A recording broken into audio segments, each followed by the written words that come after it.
You ask Tiger to calculate. This deals with linear inequalities with one unknown.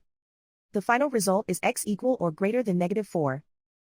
Let's solve it step by step. Swap sides.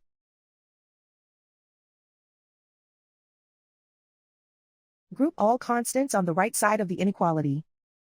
Subtract 3 from both sides.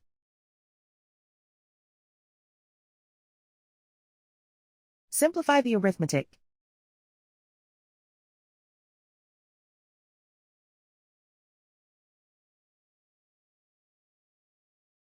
Isolate the x. Divide both sides by 4.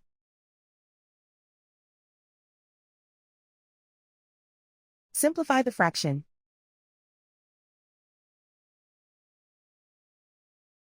Find the greatest common factor of the numerator and denominator.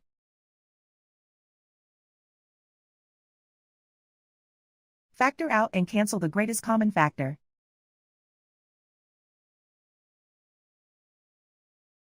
Plot the solution on a coordinate grid. And so the final result is x equal or greater than -4.